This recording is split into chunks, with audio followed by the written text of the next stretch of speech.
ताहि भजिय मन तज कुटिलाई,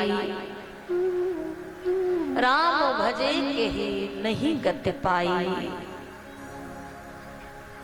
कुटिलता छोड़ करके जीव भगवान की शरणागत हो जाए।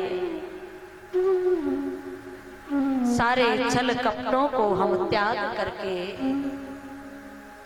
जब भगवान की शरण में आएंगे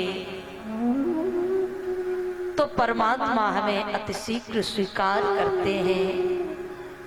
भगवान कहते हैं कि हमें बनावटीपन अच्छा नहीं लगता, भगवान के लिए दिखावा नहीं करना। आजकल लोग भजन भी करते हैं ना तो बड़ा दिखावा के साथ करते हैं। भोजन और भजन ये एकांत के विषय हैं। भजन एकांत में बैठ करके किया जाता है और भोजन भी एकांत में बैठ करके किया जाता है। भगवान का जो भजन किया जाए उसमें संसार को दिखावा नहीं होना चाहिए कि मैं कितनी माला करता हूं। संसार के लोगों को दिखावा चाहिए लेकिन दिखावा नहीं करना है। हमें तो वो परमात्मा को पाना है, संसार को नहीं दिखाना। और जहां ये भाव आता है कि मैं नित्य मंदिर जाता हूं, मैं इतनी माला रोज बैठ करके करता हूं, समझ जाना कहीं न कहीं आपके हृदय में अभिमान रूपी अंकुर पैदा हो रहा है। क्योंकि भगवान का जो भजन किया जाता है वो बोलने का विषय नहीं होता है, वो तो चिंतन करने का विषय होता है। एकाग्रचित होकर के उनका ध्यान करें, उनकी लीला का चिंतन करें, उनकी करुणा का चिंतन करें कि भगवान की कैसी लीलाएं हुई। भगवान की कथा को श्रवण करें, उसका चिंतन करें कि ये जो लीला कही जा रही है, ये प्रसंग कहा जा रहा है, ये प्रसंग जो जो लीला भगवान ने की कितना अद्भुत लीला रही होगी। भगवान कहते हैं निर्मल मन जन सो मोहि पावा, मोहि कपट छल छिद्र न भावा। संसार में तो हम छल कपट करते ही हैं, लेकिन मौका लगता है तो छोड़ते भगवान को भी नहीं है। प्रेम से बोलो राधे राधे राधे राधे। मौका लगता है तो छोड़ते फिर भगवान को भी नहीं है। चारों तरफ देखते हैं, कोई देख तो नहीं रहा है। वो तो सर्व अंतर्यामी है, वो तो हर जगह व्याप्त रहते हैं। एक गुरु ने के पास दो शिष्य गए गुरु मंत्र लेने के लिए। पहले के गुरुजन जो हुआ करते थे वो पहले शिष्यों की परीक्षा लिया करते थे, तब जाकर के गुरु दीक्षा गुरु मंत्र दिया करते थे कि हमारे भगवान की तरफ जा तो रहा है लेकिन ये सच्चे मन से आ रहा है, कहीं बनावटीपन तो नहीं है। पहले परीक्षाएं लिया करते थे,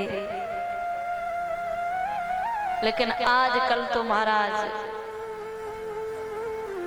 गलन गलन गुरुआ फिर गली गली में आपको गुरु मिल जाएंगे।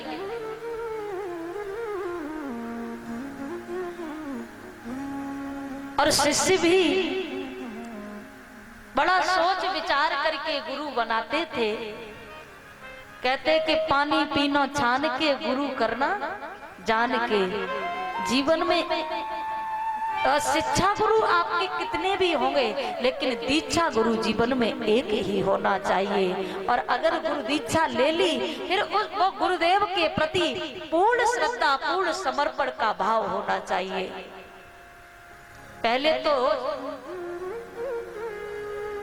गुरुदेव जान करके बनाना, और बना भी लिए फिर आपको लोग कितनी गुरु के बारे में अवहेलनाएं करें, गुरु की निंदा को सुनना भी फिर अपराध होता है। इसलिए जैसे मैंने गुरु को स्वीकार किया है वो गुरुदेव हमारे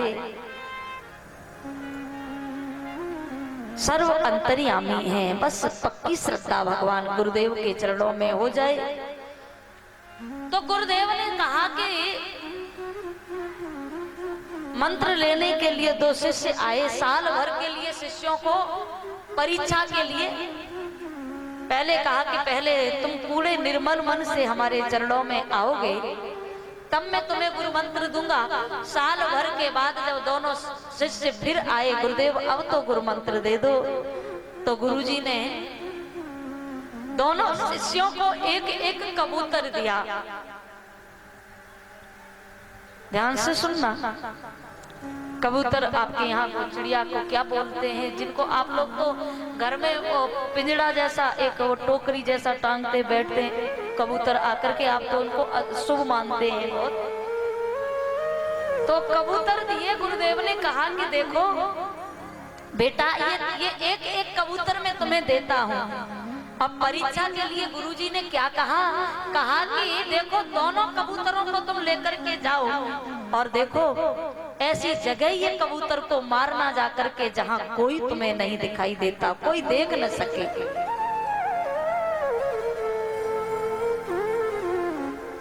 दोनों शिष्य चले, गुरु की आज्ञा है।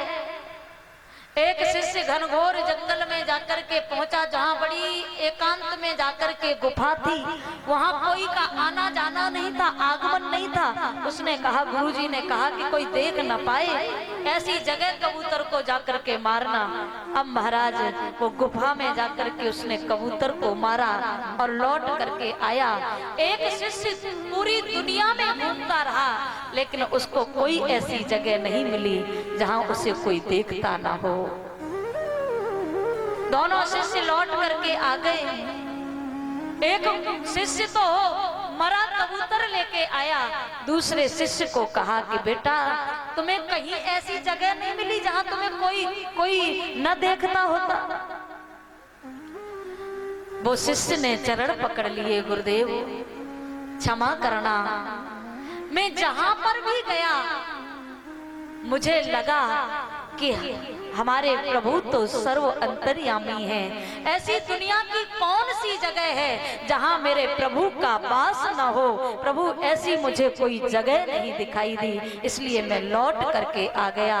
गुरु ने वो शिष्य की पीठ को ठोका, कहा कि धन्य है बेटा, तू ही मेरे मंत्र लेने के लायक है। तुझे ये एहसास तो है कि इस दुनिया में कोई ऐसी जगह नहीं जहां परमात्मा का वास न हो, जहां भगवान विराजमान न हो। उस शिष्य को मंत्र दिया और वो जो शिष्य कबूतर को मार करके लाया, कहा कि बेटा तेरी अभी भगवान के प्रति पूर्ण समर्पण की भावना नहीं, भगवान के प्रति तेरा विश्वास नहीं है, भगवान के प्रति तेरा अभी कोई संबंध जुड़ा नहीं है, इसलिए तू मंत्र लेने के लायक नहीं है।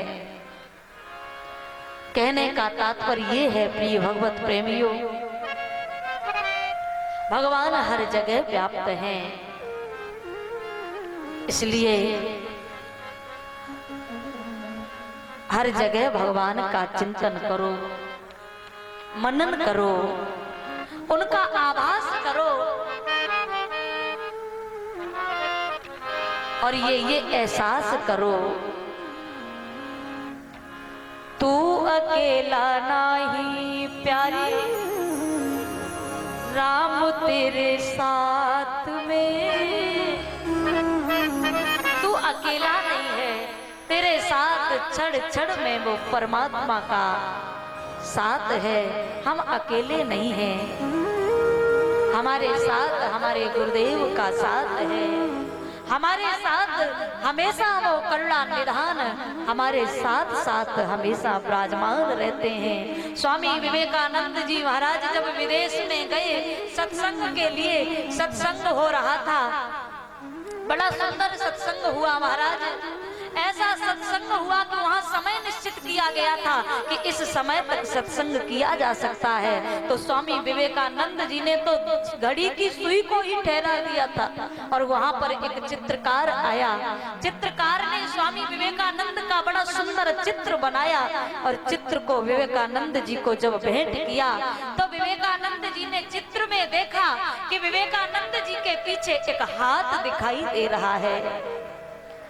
वो चित्रकार को पूछा कि भाई जो तुमने ये चित्र बनाया है, ये हमारे पीछे जो हाथ दिखाई दे रहे हैं, ये किसके हाथ दिख रहे हैं? तो वो चित्रकार ने कहा, महाराज हमें जो दर्शन हो रहा था, हमें जो दिखाई दे रहा था, मैंने वही चित्रकारी की है, इसमें अपने से कुछ नहीं बनाया। कहने का तात्पर्य ये है प्रिय भगवत प्रेमियों, आप अपने आप को अकेला कभी मत समझना, आपके साथ हमेशा वो मेरे करुणा निधान, वो परमात्मा हमेशा आपके साथ में रहते हैं। बस उनका एहसास करने वाला कोई भक्त चाहिए, उनका चिंतन करने वाला कोई भक्त चाहिए।